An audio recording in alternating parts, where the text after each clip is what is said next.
I've had so many people ask me how I got Genny, so I thought I'd start a video series in order to share her story from the beginning. I hope you will enjoy getting to know Genny and seeing her progress. Be sure to like and subscribe so you can join us on this incredible adventure from abused and neglected to healing and love beyond measure. My soul is absolutely devastated and my heart is so raw. I was lied to. I thought Genny was 4 years old. Her auction paper said she was 4 years old and the on-site vet confirmed it. Or so I thought. The auctioneer called her as a 4-year-old, but then he switched and called her 14. We really thought this was a hand in the kill buyer's direction to help sway others not to bid on her. The kill buyer and the auction house were in cahoots. I didn't look Genny over before the auction began because, as I mentioned in episode 1, I didn't know I was going to bid on her. And now, looking back, this all played a significant role in how I got her. Had I looked her over, I probably would not have bid. But I believe God steered me away from doing so because she was meant to be mine. Her teeth fooled the on-site vet and 2 others. Her teeth are ground down and short because we believe she was worked and then put into the barn and left, where who knows what all happened, and due to her stress and anxiety, she began to crib her way through it. She was also malnourished and underfed. At one point we were told she was only given corn cobs to eat. A 14-year-old horse that has been worked like she has and has been malnourished isn't the same as a 14-year-old that has lived an easy life. The more I learn about her behaviors and her fears, the more broken I become. My face completely soaked in tears at the realization that I will not have as many years with her as I thought. I 100% do believe she is a gift from God and the answer to my prayers that He wanted. The pain comes from 10 years of her best years being ripped from our page. I had already dreamed and made plans for us. Those dreams are cut short. My pain also comes from knowing the pain of saying goodbye. That's part of why it's been so long. I lost my heart horse when she was 34 years old. It devastated me. Realizing that a time like that is coming much sooner than I thought is really hard. I know she can live longer than expected, but taking into consideration her history and the toll on her body, it isn't the same as a smaller bodied pleasure horse. I am so grateful that God is all-knowing. I am so thankful that He knows we are not. I'm so thankful that He knows that we as humans have to go through a process of emotions and questions, and that there is no condemnation in doing so. I will never give up on or pass Genny on. She is mine. God gave her to me for a reason. I am so grateful I had a good cry with her yesterday, hugged her neck, and switched my brain from baby care to senior care. I told her there would be no more work, no more hard man hands. I told her she was my girl and that I would love her forever.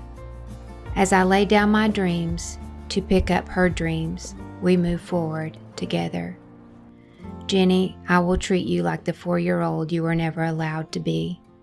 Maybe part of Genny's story is to bring awareness as to why many horses are brought to auction. Not all, but many are the result of someone's abuse and neglect or negligence to do the right thing. Abuse that can be seen and abuse that is hidden. Many are the result of someone's failure to see their horse through to the very end. They push that responsibility off on someone else. Many of those horses end up with the kill buyer. These horses, no matter how much they have given, no matter how much they have sacrificed for the human, the horse becomes only dollar signs. Every time I'm at an auction, I see little girls' faces that are filled with hopes and dreams. Little girls from 5 to 50 years old. Auctions aren't for the faint of heart, if you have a heart for animals, but auctions are an opportunity to step in between certain death and horrifying neglect to save a horse that deserves life, whether that horse is 4 or 14, or anything below, above, or in between. Each day I see more clearly just how good God has been through this whole ordeal of ups and downs, lies and truth. My heart is so settled, and every day I see Genny open up a little more to me. Yesterday was the first time Genny really came to me in a way that showed connection and trust. Just like with anything else in the horse world, you will run across horse people that think they know what's best for every single horse. So dogmatic and critical of how you ride to how you care for your horse. Advice is great, but putting individual horses into an all or nothing category is ignorant. I couldn't care less about what people think about me and how I care for Genny. I'm doing what's best for Genny. I'm with her. I see her, and I understand her. No one else is here, just me. I know what's best for her. Genny scored what is probably her very first winter coat yesterday. It's very cold here. I went with my gut as to what I thought would make her the most comfortable in our near zero to wind chills in the negatives. I think she liked it, and I think it looks beautiful on her. I'm positive I see her smiling again. Welcome to my world, Genny. He shall cover you with his feathers, and under his wings you shall take refuge. His truth shall be your shield and buckler. Psalm 91:4. You may be praying for something right now. You may be weary from asking, wondering if that prayer will ever be answered. Your prayer may be for healing, a prodigal, someone's salvation, or maybe it's just for something your soul desires. Waiting is hard. You see the prayers of others being answered. You begin to doubt God, and you begin to believe it's just you. Maybe you feel undeserving, like God's mercy has run out for you just because you can't seem to get yourself together. That's how I felt. For over 4 years, I have been specifically praying that God would allow me to care for another horse. I began to give up. I had almost succumbed to the fact that I had just done too much for God to grant the desires of my heart again. Or maybe it just wasn't His will. It just wasn't the right time, nor the right horse. Through this, I have learned for sure that God is a God of mercy, grace, and forgiveness. He absolutely cares about the desires of our heart. He wants nothing but good for us. He wants nothing but good for His creation.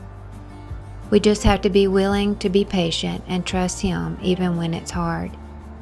Keep praying no matter how long it may take. Therefore you delivered them into the hand of their oppressor who oppressed them. But when they cried to you in their time of distress, you heard from heaven, and according to your great compassion, you gave them deliverers who delivered them from the hand of their oppressor.